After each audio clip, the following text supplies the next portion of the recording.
आज का दिन भी हमको खुशी नहीं मनाने दोगे? अबे आज के दिन भी हम खुश नहीं हो सकते, क्योंकि सुबह से सब कुछ अच्छा चल रहा था, झंडे वंडे लेके तो दोस्तों पाकिस्तान टीम से लड़ाई की खबरें आ रही घूम रहे थे, आजादी मना रहे थे खूबसूरत तरीके से, यहाँ पर सेलिब्रेशन चल रही थी इंडिपेंडेंस डे की। As a Pakistani proud feel कर रहा था, भैंस की टांग बाबर का मुंह आ गया। है। वेस्ट इंडीज से जलील होने के बाद, सीरीज हारने के बाद, 92 रन्स पे ऑल आउट होने के बाद, रिजवान ने हारने के बाद अपनी गलती नहीं मानी, लेकिन उल्टा उनको ब्लेम दे दिया कि भाईजान कदरदान मेहरबान 34 साल बाद जिस विकेट के ऊपर हम खेल रहे हैं, एक तरह से ये छठी इनिंग्स की विकेट है। रिजवान क्या कहते हैं? वेस्ट इंडीज ने आपको वनडे सीरीज में इबरतनाक शिकस्त दी है। अंदर वो भी छाए में, देखो बाहर निकलो तो ठीक है, समझ में आता है, धूप वो होती है। एयरपोर्ट के, अच्छा ये अभी एयरपोर्ट पे खड़े हुए हैं, इनकी शक्ल तुम देखो, ये खड़े हुए एयरपोर्ट के ऊपर है। और आज ही आप सबको आजादी मुबारक हो। मैं हसन अली, आप सब आजादी मनाइए, ये कीजिए। तूने आजादी बनाने लायक छोड़ा है साले, तुम लोग तो टीनी बात कहाँ पर वेस्ट इंडीज में जाकर एंजॉय कर रहे हो, घूम फिर रहे हो, और हमको तुम यहाँ पर अजीबो गरीब से मैसेज दे रहे हो। इसके बाद फिर फौरन जी मोहम्मद नवाज फुल टॉसर, मोहम्मद नवाज को जो छक्के मारे हैं ना निकलस कुरान ने, दिल खुश कर दिया, यकीन करो। इसको विराट कोहली ने एक दफा धोया था, 16 रन मारे थे आखिरी ओवर के अंदर, आपको याद है कि नहीं है? जिस तरीके से कोहली ने इसको धोया था, वो दिन से ये बंदा तभी से मनहूस लगने लगा है मुझे, और आज भी ये बंदा मनहूस ही लग रहा है। ये भी आके हमको इंडिपेंडेंस डे की मुबारकबाद दे रहा है। फिर सोफा शाहीन शाह अफरीदी, मतलब सोफार बोला है मैंने, सोफा शोफा नहीं बोला है, ऐसा नहीं डाला वाला भेज दो इधर। शाहीन शाह अफरीदी, यकीन करो कोई ऐसा लग रहा है कि 73 साल का इंसान बैठा हुआ है। शक्ल के ऊपर इतना बुढ़ापा, इसकी शक्ल के ऊपर इतना बुढ़ापा क्यों आ गया? स्ट्रेस में बैठा हुआ है, बिल्कुल कमजोर सा बाबा लग रहा है ये बंदा, और ये हमको बैठ के इंडिपेंडेंस डे की मुबारकबाद दे रहा है। दो भाई, तुम भी दे लो। लेकिन लेकिन लेकिन मेरा दिल पता है कहां पर टूटा, मेरा दिल पता है कहां पर दुखा, जब हमें बाबर आजम साहब ने जो है इंडिपेंडेंस डे बोला, और वो भी चर्सी वाली आंखों से, मतलब यूं करते हो। फ्रस्ट्रेशन थी वो मोहम्मद रिजवान के ऊपर निकाले, क्योंकि मोहम्मद रिजवान की कप्तानी में बड़े ज्यादा ब्लंडर थे। मोहम्मद रिजवान ने अपने बॉलर्स को सही तरह यूज नहीं किया। मोहम्मद रिजवान के फिर माइक हसन की आपस में लड़ाई झगड़ा होता है, उसके फिर उस लड़ाई झगड़े में बाबर आजम कूदता है, क्योंकि बाबर आजम ने मोहम्मद रिजवान के, वो कहते हैं ना कि वो कहते हैं ना कि शटे उठाने होते हैं, सही को उसको अपनी उसने टीम में भी तो रहना ना, क्योंकि टीम में रहने वाली हरकतें नहीं है बाबर आजम की। फिर बाबर आजम और मोहम्मद रिजवान ने माइक हसन के साथ मिलकर बहस की है कि हम अभी बैटिंग करनी है, हमने मतलब बोला कि हमने अभी बैटिंग करनी है, बैटिंग हम जीतेंगे। लेकिन जब सारा मैच पाकिस्तान टीम हारी है, उसके बाद फिर ड्रेसिंग रूम में लड़ाई हुई है, जिसमें शाहीन अफरीदी और मोहम्मद रिजवान की लड़ाई ये हुई है कि शाहीन अफरीदी को खिलाया नहीं था गया, और जान के शाहीन अफरीदी को रेस्ट बोला गया था कि आप रेस्ट करो, आप इंजर्ड हो। फिर मोहम्मद रिजवान और शाहीन अफरीदी की जो है वो आपस में लड़ाई होती है। मोहम्मद रिजवान फिर उसकी जो है वो कंप्लेन जो है वो आगे करता है जाके मैनेजमेंट को कि शाहीन अफरीदी ने मेरे साथ बदतमीजी की है।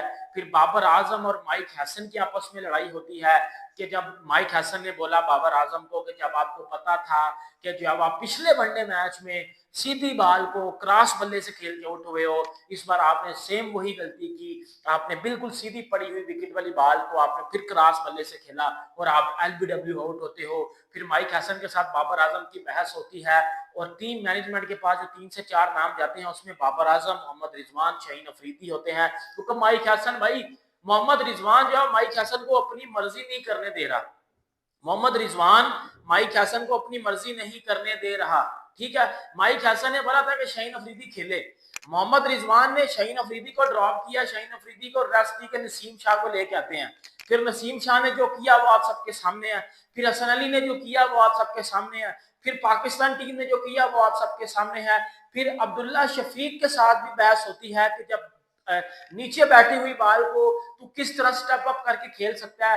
फिर सलमान अली आगा, सलमान अली, अब इसमें मैं आपको चीज बताता हूँ सारी, इसमें जो फसाद की जड़ है ना वो सलमान अली आगा है, क्योंकि वो T20 के साथ वनडे की कप्तानी को देख रहा है।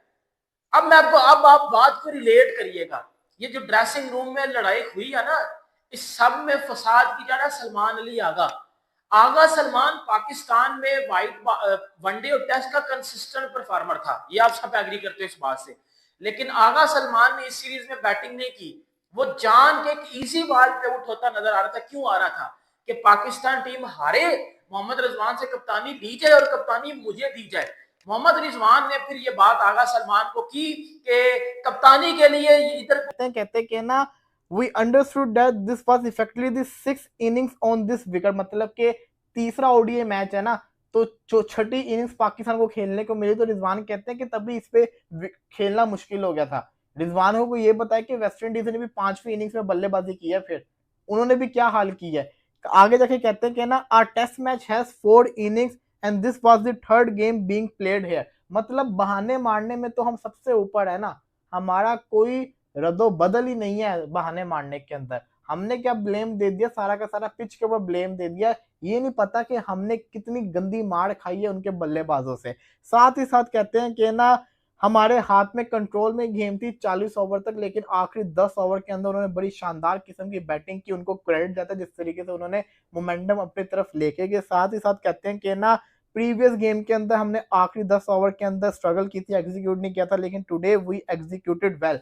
पता नहीं कौन सा आखिरी 10 ओवर के अंदर इन्होंने एग्जीक्यूट अच्छा किया है, 119 रन इन्होंने आखिरी 10 ओवर के अंदर खाए हैं। Still luck favoured them, luck ने उनको फेवर किया। इनको कोई बताए कि उन्होंने अच्छी क्रिकेट खेली, उनके बंदे ने सेंचुरी की, उनके बॉलर ने 6 विकेट्स लिए, तो लक ने उनको कहां से फेवर किया, उन्होंने अच्छी क्रिकेट खेली है। Shai Hope batted brilliantly in the final over, hit 34 साल बाद एक बहुत ही ऑर्डिनरी बिलो एवरेज कमजोर टीम ने आपकी क्रिकेट की औकात दिखा दी है, आपको बता दिया है कि आप यही डिजर्व करते हैं।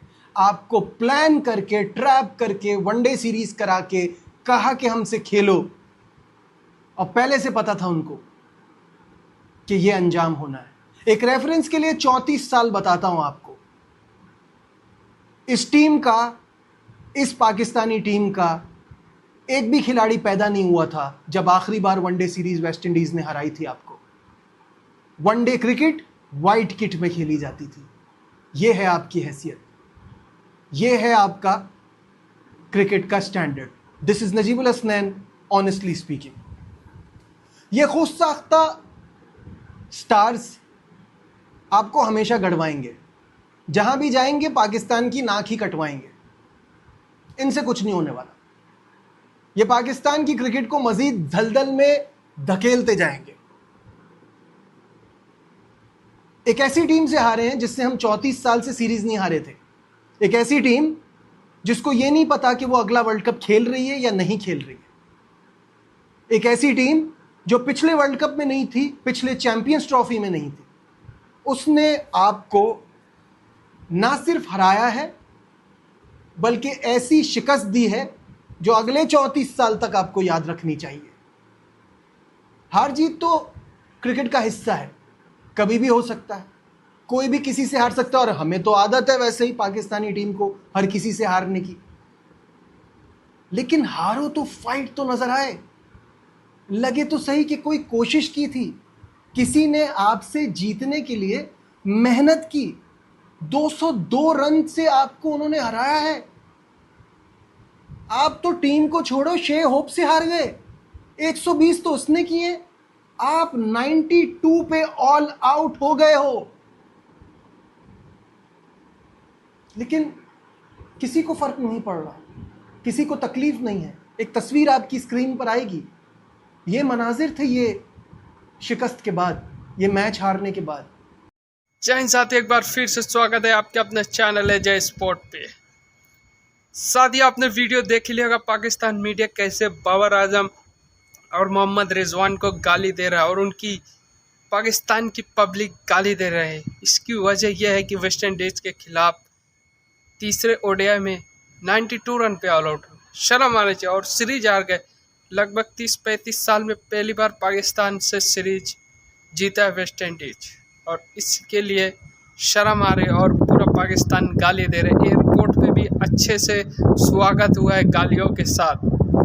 पाकिस्तान मीडिया का कहना यह है कि हम कल पाकिस्तान में 14 अगस्त आज़ादी का दिन बना रहे थे, तो बाबर आजम को देख के उनका यह मूड ख़राब हो गया।